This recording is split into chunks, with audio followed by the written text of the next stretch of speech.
कार्यक्रम के प्रायोजक हैं पेट सफा आयुर्वेदिक चूर्ण। पेट सफा हर रोग दफा।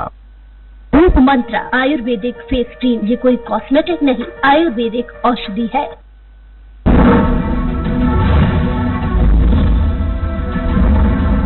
आप देख रहे हैं नंबर 1 प्रोग्राम जनता मांगे जवाब। नमस्कार, स्वराज एक्सप्रेस के खास प्रोग्राम जनता मांगे जवाब में आपका स्वागत है। मैं हूं एस त्रिपाठी। मोदी सरकार के दूसरे कार्यकाल का 1 साल पूरा हो चुका है। ये साल कितना बेमिसाल रहा है, इस पर सबके अपने अपने अलग अलग तर्क है। हालांकि ये वक्त उपलब्धियों या नाकामियां गिनाने का नहीं है, क्योंकि देश इस वक्त कोरोना संकट के दौर से गुजर रहा है। वायरस ने मौजूदा समय में विस्फोटक रूप ले रखा है। आज की तारीख में जो आंकड़े हैं वो डराने वाले हैं। भारत में कोरोना के कुल केस 2.5 लाख के भी पार जा चुके हैं, जबकि 7,000 से ज्यादा संक्रमित लोग काल के काल में समा गए हैं।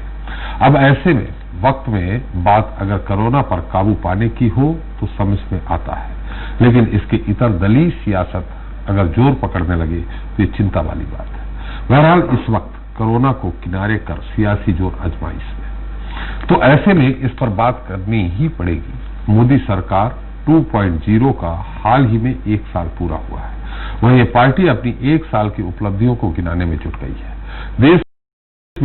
देश के तमाम हिस्सों में बीजेपी जनसंपर्क अभियान के जरिए जनता के बीच जा रही है। छत्तीसगढ़ में भी पार्टी इस अभियान के जरिए अपने खोए जनाधार को वापस हासिल करने में जुट गई है। तो वहीं मध्य प्रदेश में केसरिया ब्रिगेड 10 जून से केंद्र की उपलब्धियों को गिनाने जा रही है। निश्चित रूप से बीजेपी इस अभियान के जरिए प्रदेश की 24 सीटों पर होने वाले उपचुनाव में अपनी जीत की नींव भी तैयार करना चाहेगी। हालांकि दूसरी ओर कांग्रेस को कोरोना काल में बीजेपी का यह अभियान जरा भी रास नहीं आ रहा और वो इसे लेकर बीजेपी पर तंज कस रही है। कांग्रेस के मुताबिक बीजेपी ने कोई ऐसा काम किया है ही नहीं जिसका बखान वो जनता के बीच में जाकर करे। इतना ही नहीं, कांग्रेस ये भी कह रही है कि कोरोना काल में मोदी सरकार के असफल प्रयासों पर पर्दा डालने के लिए बीजेपी ने जनसंपर्क अभियान पर नाटक रचा है। देखा जाए तो जनसंपर्क अभियान पर जंग शुरू हो चली है, लिहाजा जनता मांगे जवाब में आज चर्चा इस मुद्दे को लेकर है।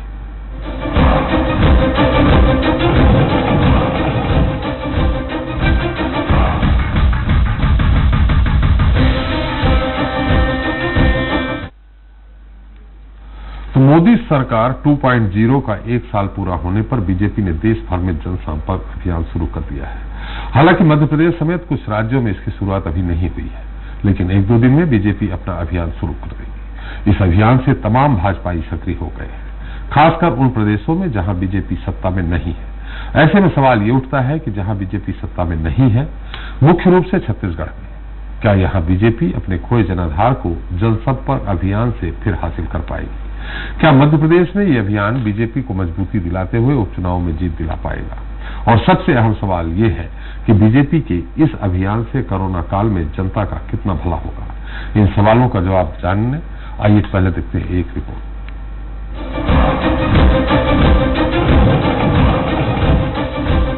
ये तस्वीरें आज से तकरीबन 1 साल पहले की हैं। प्रचंड बहुमत मिलने पर बीजेपी ने जोरदार जश्न मनाया। 1 साल पहले 29 मई को नरेंद्र मोदी ने लगातार दूसरी बार प्रधानमंत्री पद की शपथ ली। मैं नरेंद्र दामोदर दास मोदी। वहीं अब मोदी सरकार 2.0 का 1 साल पूरा हो गया है और बीजेपी इस दौरान की उपलब्धियों को देश भर में गिना रही है। मध्य प्रदेश और छत्तीसगढ़ की बात करें तो यहाँ भी मोदी सरकार के दूसरे कार्यकाल के कामों को गिनाया जा रहा है। छत्तीसगढ़ में विष्णुदेव साय ने प्रदेश अध्यक्ष का पद संभालते ही बीजेपी कार्यकर्ताओं में जोश भरना शुरू कर दिया है। वे प्रदेश में पार्टी के खोए जनाधार को वापस लाने की दिशा में जनसंपर्क अभियान चला रहे हैं। हालांकि यह अभियान अखिल भारतीय स्तर पर शुरू किया गया है, लेकिन नए प्रदेश अध्यक्ष के लिए पार्टी को सक्रिय करने का इससे बेहतर मौका नहीं हो सकता। इसलिए साय ने खुद सड़क पर उतरकर इस अभियान में सक्रिय रूप से हिस्सा लेना शुरू कर दिया है। इधर मध्य प्रदेश में भी बीजेपी जनता से जुड़ने के लिए अभियान छेड़ने जा रही है, जिसकी शुरुआत 10 जून से होगी। अनेकों मतलब उपलब्धियां 1 साल में है। जनसंपर्क अभियान का शुभारंभ आज से छत्तीसगढ़ में हम लोगों ने किया है। छत्तीसगढ़ में 23 लाख परिवार तक जाना है। हम लोग आत्मनिर्भर भारत बनाने के लिए लोगों से संकल्प भी करा रहे हैं। मोदी सरकार का 1 वर्ष पूरा हुआ है। उस 1 वर्ष के कार्यकाल की उपलब्धियों को लेकर भारतीय जनता पार्टी पूरे देश के अंदर एक व्यापक अभियान लेकर के हम जनता के बीच इस अभियान के माध्यम से हम लोग जा रहे हैं। गरीबों के जीवन स्तर को ऊंचा उठाने का काम माननीय प्रधानमंत्री ने भारतीय जनता पार्टी की सरकार ने किया। भाजपाई मोदी सरकार 2.0 की उपलब्धियां जनता के बीच पहुंचाने में जुट गए हैं। हालांकि कांग्रेस भारतीय जनता पार्टी के जनसंपर्क अभियान पर तंज कस रही है। छत्तीसगढ़ में सत्ता पर काबिज और मध्य प्रदेश में विपक्ष में बैठी कांग्रेस का कहना है कि केंद्र सरकार कोरोना संक्रमण पर काबू पाने में पूरी तरह से असफल रही है और इस नाकामी को छुपाने के लिए जनसंपर्क अभियान का नाटक रचा गया है। कांग्रेस के मुताबिक आम जनता के हित में मोदी सरकार ने कोई उल्लेखनीय काम नहीं किया है जिसको लेकर जनता के बीच वो पहुंच सकें। ये केवल अपनी फेस सेविंग के लिए, कोरोना से निपटने के लिए केंद्र सरकार पूर्णतः असफल साबित हुई है और ऐसे समय में भारतीय जनता पार्टी अपने अभियान से क्या कहने का प्रयास कर रही है तो वो जाने, लेकिन जनता में इसका कोई प्रभाव नहीं पड़ने वाला है। बहरहाल अनलॉक 1 के शुरू होते ही सियासी वार पलटवार भी तेज हो गया है। खैर, इन सब के बीच देखना तो यह है कि कोरोना संकट में बीजेपी के जनसंपर्क अभियान से जनता का भी कुछ भला होता है या फिर बीजेपी और कांग्रेस के बीच सिर्फ जुबानी जंग ही चलती रहेगी। Bureau report, Swaraj express. तो जनसंपर्क पर जंग, इस मुद्दे पर पहले चर्चा छत्तीसगढ़ से शुरू करते हैं क्योंकि यहाँ बीजेपी विपक्ष में है। उसके सामने अपने खोए जनाधार को वापस हासिल करने की चुनौती है। आज इस मुद्दे पर चर्चा करने के लिए हमारे साथ रायपुर से जुड़ रहे हैं बीजेपी नेता ओपी चौधरी जी। चौधरी जी, आपका बहुत बहुत स्वागत है। कांग्रेस प्रवक्ता आरपी सिंह जी जल्द ही हमारे साथ जुड़ेंगे और स्वराज एक्सप्रेस छत्तीसगढ़ के संपादक भी हमारे साथ जुड़ेंगे। चौधरी साहब, पहले आपसे एक सवाल है, आखिर इन 1 साल में क्या बड़ी उपलब्धि हो गई? और दूसरा सबसे बड़ा, इस समय कोरोना की महामारी से निपटना है, सोशल डिस्टेंसिंग की बात है और ऐसे में अभियान आप चला रहे हैं और अभियान के दौरान आप जानते हैं कि सोशल डिस्टेंसिंग नहीं हो सकती। जी त्रिपाठी जी, मैं सबसे पहले स्पष्ट करना चाहूंगा कि Bharatiya Janata party social distancing के सारे राउंड का पालन करते हुए ही अभियान चला रही है। आप देख रहे हैं कि सोशल मीडिया का प्लेटफॉर्म हो, वर्चुअल रैली हो या टेक्नोलॉजी का प्रयोग करते हुए इन सारी चीजों को किया जा रहा है। और जहां तक संपर्क की बात है तो उसको के सारे नाम का पालन करते हुए ये सारे कार्यक्रम आयोजित किए जा रहे हैं। और यह चीज मैं रखना चाहूंगा कि कोई भी देश की राजनीतिक पार्टी अगर जनता से संपर्क साधती है और ये कम्युनिकेशन करती है तो उसको हमेशा एप्रिशिएट किया जाना चाहिए।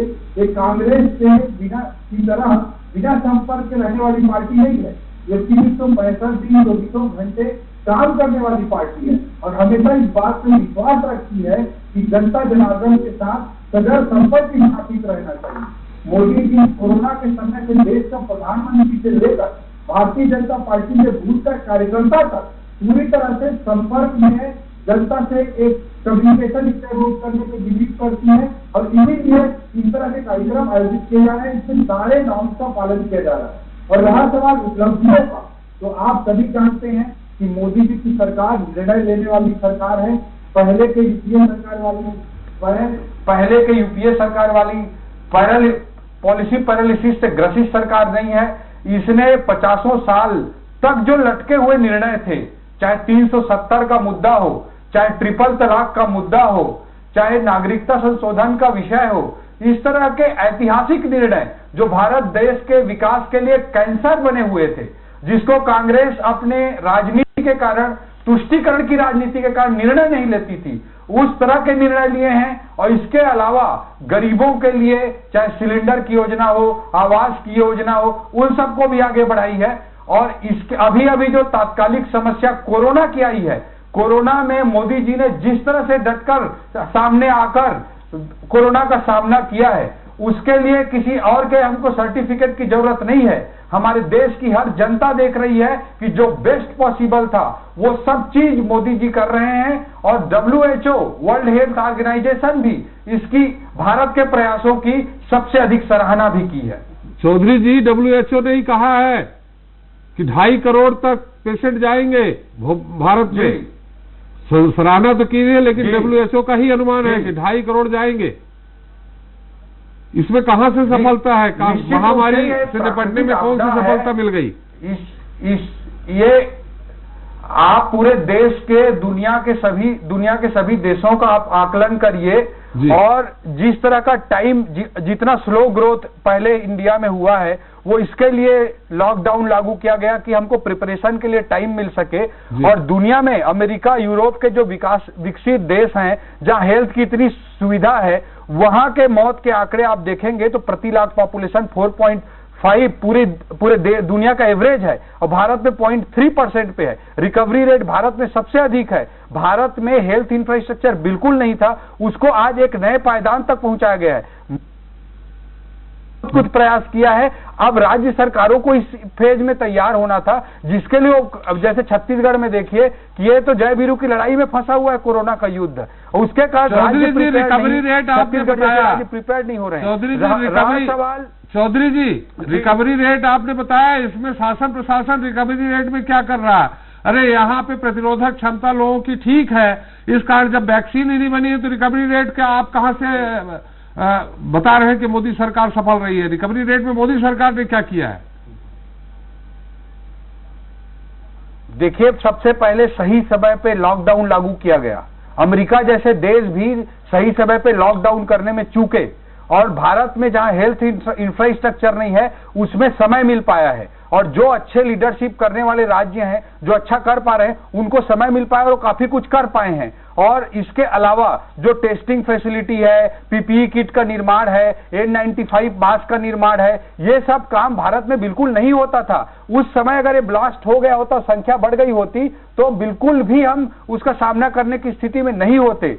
इसको जो बेस्ट पॉसिबल तरीके से मैनेज किया जा सकता था, उस तरीके से मोदी जी के नेतृत्व में हुआ है। पूरे देश की जनता सोच रही है, गलती से अगर कांग्रेस अभी सत्ता में होती और राहुल गांधी जी अगर देश के प्रधानमंत्री होते तो क्या होता? ये पूरे देश की जनता समझ रही है और देख रही है। राहुल गांधी प्रधानमंत्री होते, राहुल गांधी ने पहले कह दिया था चौधरी जी, ऐसे राहुल गांधी ने ही पहले कहा था कि फरवरी में ही जितनी इंटरनेशनल फ्लाइट है उन पे स्टॉप लगा दे। आपने पूरे देश में कोई स्टॉप लगा दिया। एक दूसरा कांग्रेस का आरोप है, मेरा नहीं है। मेरा ये कहना है कि कांग्रेस ये कह रही कि नमस्ते ट्रंप में बिजी रहे तो लॉकडाउन करने में आपने देरी की, फिर लॉकडाउन भी अचानक नोटबंदी के हिसाब से आपने तुरंत कर दिया। आप जितने प्रवासी मजदूरों उनकी दुर्दशा आपने भी टीवी में भी देखी होगी, अखबारों में भी पढ़ा होगा, तो कम से कम 6-7 दिन का टाइम देते। आप ये डर था, मान लेते हैं कि 6-7 दिन का टाइम देते तो वहां ये और संक्रमण फैल जाता। अरे पहले नहीं फैला, अब फैल गया, 2,57,000 से ऊपर पहुंच गए। तो अगर ये 6-7 दिन, तो कम से कम वो मजदूर अपने घर पहुंच जाते, वो मिडिल क्लास। किसी का बेटा फंसा हुआ है बेंगलोर में, किसी का परिवार फंसा हुआ है, पत्नी अलग है, बहन अलग है, अरे 5-6 दिन का टाइम दे देते, सब लोग अपने अपने घर पहुंच जाते। सरकार के पास सारी सुविधाएं हैं, ट्रेन चलवा देते, स्पेशल बसें चलवा देते, फिर पहुंच जाते, फिर लॉकडाउन करते, तो संभवतः ये संक्रमण इतना विस्फोटक नहीं होता। आप एक सुधी पत्रकार हैं त्रिपाठी जी, आप भी इस बात को बहुत अच्छी तरह से समझते हैं कि अगर 5-6 दिन के बाद लॉकडाउन है ये घोषणा की जाती तो हम 130-135 करोड़ की आबादी वाले देश हैं, यहाँ पे क्या होता। और जो आपने कहा कि उस समय नहीं पहला, अभी 2,57,000 पहुंच गया, उसको मैं पहले ही एक्सप्लेन कर चुका हूं कि उसके कारण प्रिपेयरनेस का समय मिला। भारत जैसे एक विकासशील देश को जहां पे हेल्थ फैसिलिटी 50 सालों से इस स्थिति में है, तो जो भी डिसीजन थे बेस्ट पॉसिबल वे में लिए गए डिसीजन थे।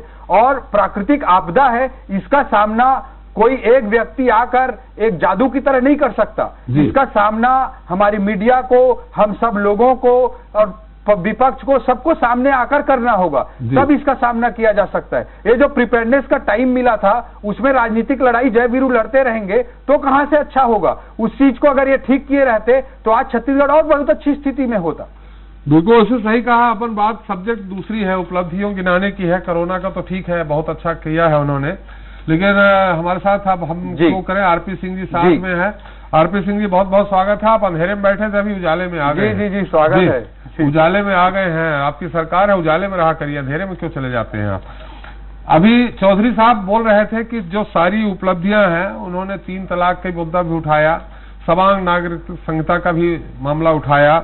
उन्होंने राम मंदिर का नाम नहीं लिया क्योंकि कोर्ट का मामला था, वो धारा 370 का उठाया। साथ में प्रधानमंत्री आवास योजना से लेकर गैस सिलेंडर बांटने, उज्ज्वला योजना तक को काफी आगे बढ़ाया। ये उपलब्धियां हैं, और अगर ये उपलब्धियां हैं तो जनता के बीच में इनका बताने का धर्म बनता है, कर्म बनता है, क्योंकि उनकी सरकार ने किया है।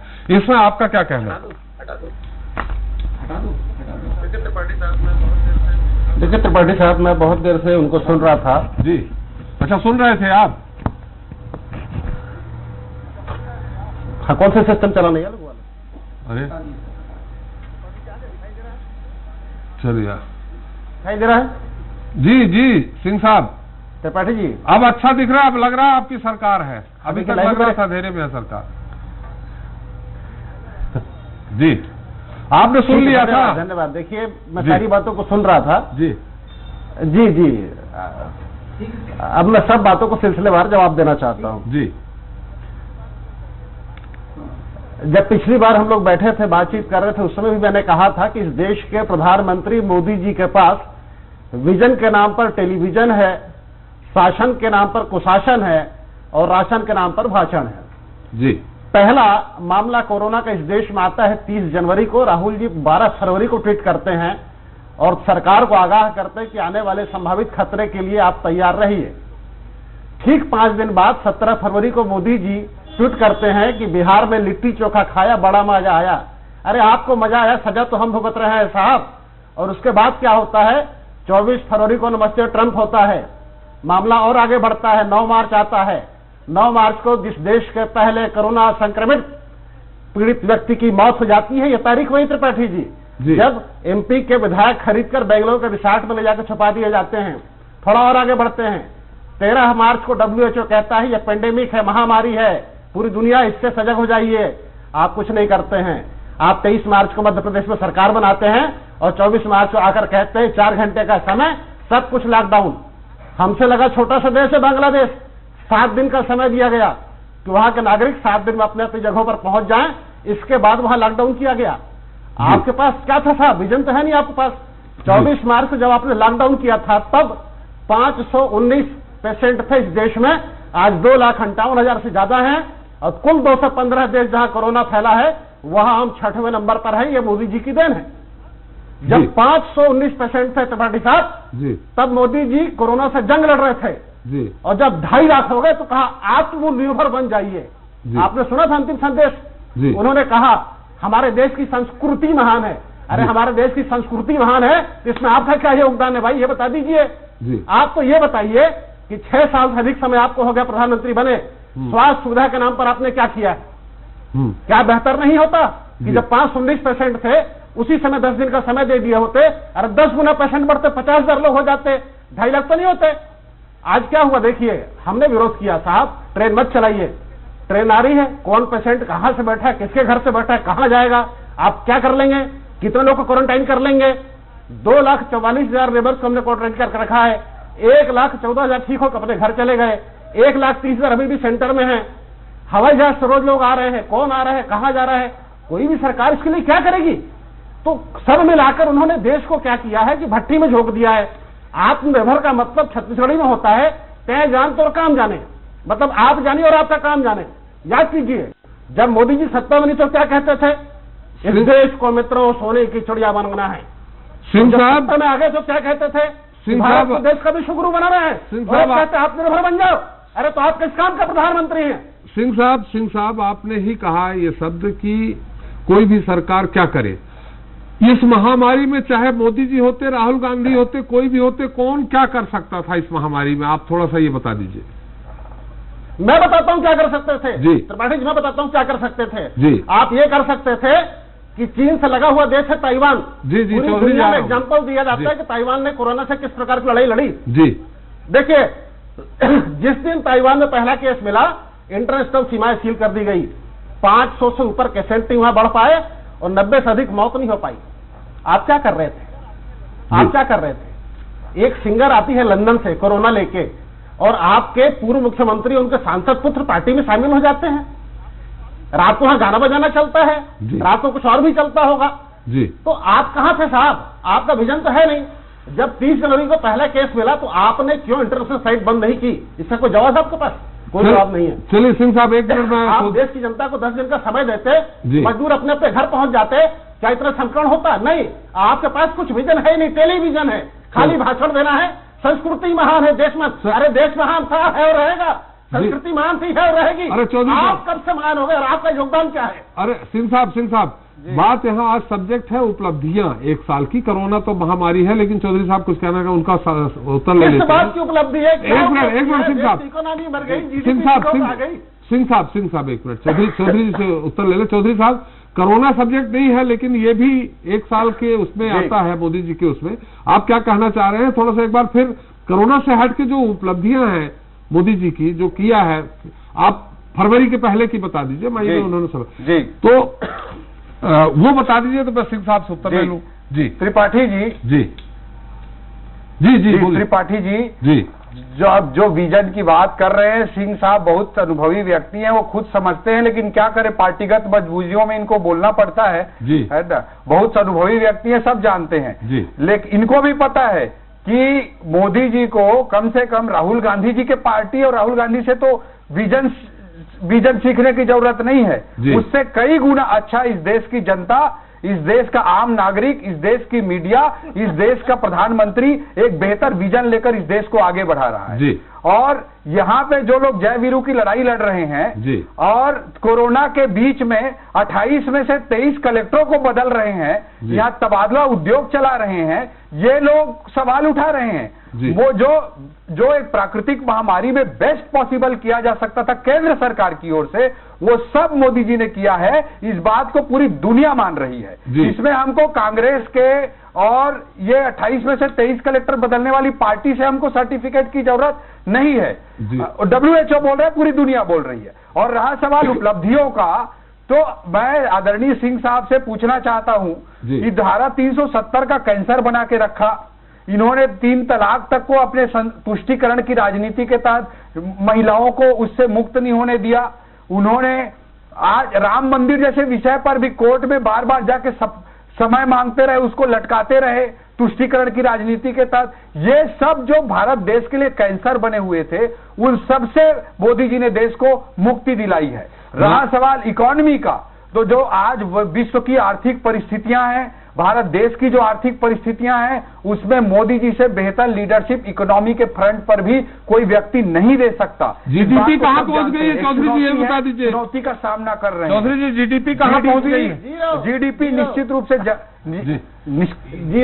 रूप से जीडीपी में कमी आई है, इस बात को मैं स्वीकार करता हूं। लेकिन आज की जो आर्थिक परिस्थितियां हैं, ग्लोबल आर्थिक परिस्थितियां हैं, उसमें मोदी जी जो बेस्ट पॉसिबल हो रहा है वह सब कर रहे हैं। आप देखिए, चाहे मैन्युफैक्चरिंग की बात हो, इसमें आत्मनिर्भरता को उन्होंने कॉन्सेप्ट लाया है। PLI, इसका तो कांग्रेस को कभी लेना देना ही नहीं था कि प्रोडक्शन लिंक्ड इंसेंटिव स्कीम तक लाया है मोदी जी ने। MSME सेक्टर को आगे लाने के लिए, बचाने के लिए आज आत्मनिर्भर भारत के अंतर्गत इतना बड़ा पैकेज दिया है। तो जो आज की आर्थिक परिस्थितियां हैं, वैश्विक परिस्थितियां हैं, उसमें बेस्ट पॉसिबल मोदी जी कर रहे हैं। और किसी भी फ्रंट पे जो कैंसर कांग्रेस बोकर आर्थिक फ्रंट पे भी गई थी, मैं आपको बोलना चाहता हूं कि बैंकों में किस तरह इन्होंने फोन आधारित लोन बांटे, चाहे सब लोगों को, विजय माल्या और नीरव मोदी और सबको लोन देने का काम इन्होंने ही किया। पूरे देश की आर्थिक व्यवस्था में कैंसर लगाने का काम UPA 2 की सरकार ने किया। फरार कब हुए? 2008 से 2014 के बीच में माल्या मोदी फरार कब हुए? नीरव मोदी फरार कब हुए? आप जी से पूछ के जी आपको मैं बताना चाहूंगा, उसके लिए जो भी केस और जिस तरह से लड़ाई लड़ रही है मोदी सरकार, कांग्रेस होती तो पता नहीं है क्या कर रहे होते। इन सबको लोन देने का आपको डेटा शीट डेट वाइज में बताता हूं। पूरा सारा करतूत कांग्रेस की UPA 2 सरकार का है। इन्होंने 2008 से 2014 के बीच देश में फोन लगा के 34 लाख करोड़ लोन बांट दिया, जबकि आजादी के बाद से 2008 तक केवल 18 लाख करोड़ लोन बांटे गए थे। इस तरह से इन्होंने अर्थव्यवस्था पे पूरे कैंसर लगाने का काम किया है। आज अर्थव्यवस्था को फॉर्मल बना रहे हैं, टैक्स बेस को मजबूत कर रहे हैं, जैम ला रहे हैं। इनके जमाने में तो 1 रुपया राजीव गांधी जी भेजते थे तो 15 पैसा पहुंचता था। चलिए अभी भी 1 रुपए में पूरा 1 रुपया नहीं पहुंच रहा है चौधरी साहब। मोदी जी पूरे सिस्टम को अभी भी 1 रुपए में पूरा 1 रुपया नहीं पहुंच रहा हो, चाहे जनधन खातों में जो देना हो पूरा डायरेक्ट ट्रांसफर हो रहा है, अकाउंट में ट्रांसफर हो रहा है, नागरिकता लिंकिंग हो रहा है, फर्जी अकाउंट को समाप्त किया गया। अगर ये सब नहीं किए होते तो कांग्रेस जैसा ही राज रहता, 1 रुपए में 15 पैसा ही पहुंच पाता त्रिपाठी जी। चलिए देख रहे हैं डीबीटी के चौधरी साहब खाते में आ रहा चौधरी साहब ये मोदी जी की नेक नियत। चौधरी साहब जिसका अपना इंटरेस्ट नहीं है, जो केवल देश को सेट करने में लगा है, चौधरी साहब आलोचना करने का सिंह साहब को भी टाइम दे दीजिए, जो गांधी परिवार को सेट करने में सिंह साहब को टाइम। सिंह साहब क्या कहना चाहेंगे? जरूर। हालांकि अगर रोक लीजिए, अच्छी बात नहीं है जी, थोड़ा सा रोक लीजिएगा, अच्छी बात नहीं है जी, थोड़ा सा रोक लीजिए, अच्छी बात नहीं है जी, रोक दिया जी। बिल्कुल बोलिए। चौधरी साहब जितने देर का राजकीय प्रवचन चौधरी साहब ने दिया, आपने मुझे जो है उतना ही समय देंगे, मुझे रोकेंगे नहीं जी। गिन लीजिएगा हम गिने हुए कितने मिनट दिए। अमेरिका में 50 लाख करोड़ की एजेंसी जी, हाँ देख लीजिए, अमेरिका में 50 लाख करोड़ की एजेंसी है, उसका नाम है नासा जी। हमारे यहाँ 20 लाख करोड़ का एक आदमी, उसका नाम है झांसा। ये कह रहे थे ना अभी कि राजीव गांधी में 1 रुपए देते थे, 15 पैसा नीचे पहुंचता था जी। आज तो 20 लाख करोड़ रुपए दिए हैं, 20 रुपए नीचे आया क्या? जी। किसी आदमी के हिस्से में 1 रुपया मिला क्या? जी। आपने क्या किया है? 370 35 है, अरे किसको रोजगार मिल गया इससे? ट्रिपल तलाक से क्या हुआ? दुर्ग के सांसद, लेकिन कश्मीर की स्थिति तो बेहतर हुई है सिंह साहब। कश्मीर में 370 लागू रहना चाहिए था। क्या आप मानते हैं सिंह साहब कि 370 लागू रहना चाहिए था? क्या आप मानते हैं कि 370 लागू रहना चाहिए था कश्मीर? मैंने बीच में नहीं बोला है चौधरी साहब, एक मिनट जी। नहीं, आप इतना विवादास्पद बात बोलेंगे, आप इसका जवाब दे दीजिए। आप चाहते हैं क्या कि कश्मीर में 370 होना चाहिए? जी जी चौधरी साहब, उनको आने दीजिए। कांग्रेस की स्टैंड साफ कर दिया। 370 हटने के बाद सुनिए, 300 जी सिंह साहब बीच में क्यों परेशान हो रहे हैं? जी क्यों परेशान? आईएएस रहे ना आप, तो आईएएस रहे ना, समझदार आदमी है आप तो। चलिए उधर मत क्या जाइए, कहा? व्यक्तिगत बातें हैं यहाँ तो, समाज सेवा वाली बातें हो रही। 23 जिलों के कलेक्टर बदल गए जी। नहीं सुनिए जी, अरे सुनिए, इन्होंने कहा ना 28 में से 23 जिलों के कलेक्टर बदल गए, तबादला उद्योग हो गया। तो चौधरी साहब जिस जिले में ज्वाइन किए थे वहीं से नौकरी छोड़ गए थे क्या? कोरोना के बीच में जिले घूमे हैं, उस समय उद्योग नहीं था, अब उद्योग हो गया। कोरोना कलेक्टर कहाँ काम करेगा? हम क्या करेंगे? आप क्या करेंगे? के बीच में 28 में से 23 छत्तीसगढ़ के इतिहास में पहली बार हुआ है। चलिए सुन लीजिए, अरे सुनिए पहले, सुनिए। कोरोना ने इस देश को क्या बताया? सुनाइए। इस देश को बताया कि इस देश में 2 मंत्री होते हैं, एक लोन मंत्री होता है, दूसरा अनुवादक मंत्री होता है। 20 लाख करोड़ रुपए चलते हैं, 20 रुपए आते नहीं है, पूरा पैसा किसके पेट में गया साहब? दूसरी बात, मोदी जी ने क्या किया मैं बताता हूं आपको।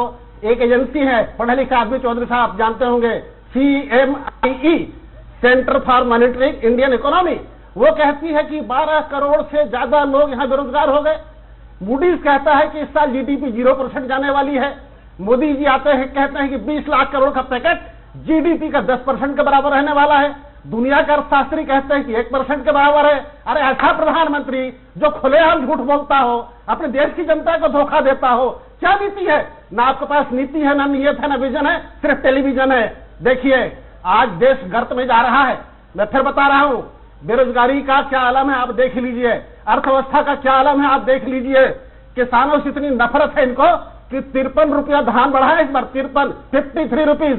और जितना पैसा हम राजीव गांधी न्याय मिला के दे रहे हैं, उतना पैसा इनको देने में 16 साल लगेगा। हमने अपनी सरकार के गठन के 1.5 साल के अंदर त्रिपाठी साहब 53,000 करोड़ रुपया किसानों के जेब में डाला है। हम लोन नहीं दे रहे किसी को, हमने डायरेक्ट पैसा डाला है। जी जी बिल्कुल बिल्कुल, लेकिन कर्मचारियों का आप वेतन वृद्धि रोक दी है, 30% शायद इनकी कटौती भी करने वाले हैं। निश्चित तो देखिए हर 6 अभी तक न्याय योजना में कांग्रेस भाजपा के समय जितना पैसा मिलता था उतना भी नहीं गया है। न्याय योजना में अभी तक उतना भी पैसा नहीं। सुनिए पहले, सुनिए संक्षेप में। मोदी जी ने खड़े होकर लोकसभा में कहा था, बताइए जी। मोदी जी ने खड़े होकर कहा था मनरेगा कांग्रेस सरकार की विफलताओं का स्मारक है, और आज उसी मनरेगा के शरण में आके चरणों में गिर गए हैं आप। और 40,000 करोड़ रुपए आपने उसे बढ़ाया है, उसको बढ़ा के 1 लाख करोड़ 1 लाख करोड़ दे रहे हैं लोगों को, गरीब को चलेंगे। याद रखिए 1 लाख करोड़ दे रहे हैं। अरे तो हमारी योजना था ना, आपकी क्या योजना है? आपको उपलब्धि क्या है? 3 तलाक 370 तो 1 लाख करोड़ की आपकी सरकार अभी दे के गई थी क्या? अरे बैंक बंद हो रहे हैं, फैक्ट्रियां बंद हो रही हैं। चलिए आप बोल दीजिए 370 नहीं हटना चाहिए था छत्तीसगढ़ कांग्रेस विनाश से। है, लिख के रखिए आप। जब तक मोदी जी यहाँ पर है, देश का सत्यानाश होकर रहेगा। मोदी है तो विकास है। चलिए मनोज जी, आपकी संक्षिप्त टिप्पणी चाहिए इसमें। मोदी है तो विनाश है, मोदी है तो विनाश है। मनोज जी, संक्षिप्त टिप्पणी। मोदी है तो विकास है, राहुल गांधी इस देश को डुबा देगा, कांग्रेस को तो डुबा ही चुका है। विनाश विनाश विनाश, मोदी है तो विनाश है। चलिए थोड़ा विनाश है, सुनिए। विकास विकास विकास, अपना विकास, सबका विनाश। विकास है। चलिए मनोज जी की विनाश विनाश विनाश, विकास एक आदमी जो अपना सब कुछ छोड़कर देश को सेट करने में लगा है। एक पार्टी ऐसी है जो सब कुछ छोड़कर गांधी परिवार को सेट करने में लगी है। उस पार्टी पर कभी इस देश की जनता भरोसा नहीं कर सकती। इस देश की जनता कभी उस पार्टी पर भरोसा नहीं कर सकती जिससे राहुल गांधी को सेट करने के लिए पूरी पार्टी लगी है। पूरी पार्टी लगी हुई है राहुल गांधी को सेट करने में। एक नरेंद्र मोदी है जो पूरे भारत देश को सेट करने में लगे हैं। पूरे कांग्रेस जो राहुल गांधी को सेट करने में लगी हुई है, जो कुछ नहीं कर सकता उसको आगे बढ़ाने में लगी हुई है। मोदी जी वो है जो पूरे देश को सेट करने में लगे हुए हैं। जनता के सामने नहीं आ सकते, पत्रकारों का सामना नहीं कर सकते, क्यों मारा फिरते हैं? पत्रकार वार्ता मनोज, इसीलिए जनसंपर्क करने जा रहे हैं सबके साथ, जिसकी भी आप लोग आलोचना कर रहे हैं। इसीलिए हर बात पे जनता से संवाद कर रहे हैं मोदी जी। 6 साल के प्रधानमंत्री, एक पत्रकार वार्ता नहीं, डर लगता है सवालों से। इतना कमजोर और काया प्रधानमंत्री इस देश। मोदी जी का जितना जनता से संवाद है उतना कांग्रेस ने 50 साल के इतिहास में नहीं किया। जनता से उनका संवाद है, इसीलिए ऐतिहासिक मत देकर जनता उनको दूसरी बार जिताई है। सिंह साहब मनोज जी संक्षिप्त टिप्पणी। मनोज जी आवाज सुन रहे हो तो संक्षिप्त टिप्पणी। जी सर, मेरा यही कहना था कि इतनी बड़ी त्रासदी, इतनी बड़ी महामारी हमने अपने जीवन काल में पहली बार देखा था, और हमने ये उम्मीद की थी कि इस त्रासदी के समय में जरूर सर्वसम्मति बनेगी, दोनों पक्ष आपस में सौहार्दता दिखाएंगे और एक देश को एक नई राह दिखाएंगे। लेकिन दुर्भाग्य से वो नहीं देखने को मिला, और अभी भी वही परिस्थितियां हैं जैसा कि पहले चली आ रही थी। चलिए, हमारा समय समाप्त हो गया। बहुत अच्छी बहस रही। सिंह साहब, आपको बहुत बहुत बधाई। चौधरी साहब, आप तो ब्यूरोक्रेट से पूरी तरह से पॉलिटिशियन हो गए, पूरे पॉलिटिशियन हो गए। बहुत बहुत धन्यवाद आपका। धन्यवाद सिंह साहब को भी, धन्यवाद मनोज जी को भी, धन्यवाद धन्यवाद। अरे सिंह साहब हमारे पॉलिटिशियन से ब्यूरोक्रेट्स होते जा रहे हैं और आप ब्यूरोक्रेट से पॉलिटिशियन होते जा रहे हैं। जी बहुत बहुत धन्यवाद सिंह साहब आपका भी। सिंह साहब में सारे गुण है। चौधरी साहब आपका भी और मनोज जी आपका भी। अग्निहोत्री जी माफ करिएगा, आपसे सवाल नहीं ले पाए। तो जनसंपर्क पर जंग में अभी हमने बात की छत्तीसगढ़ की, जहां बीजेपी अपने खोए जनाधार को वापस पाने में जुट गई है। पार्टी के नए प्रदेशाध्यक्ष विष्णुदेव साय ने जनसंपर्क की कमान खुद संभाली है। हालांकि देखना यह है कि कोरोना काल में क्या इस जनसंपर्क से पार्टी को कोई बड़ा फायदा होगा और सबसे अहम जनता का कितना भला होगा। चलिए छत्तीसगढ़ के बाद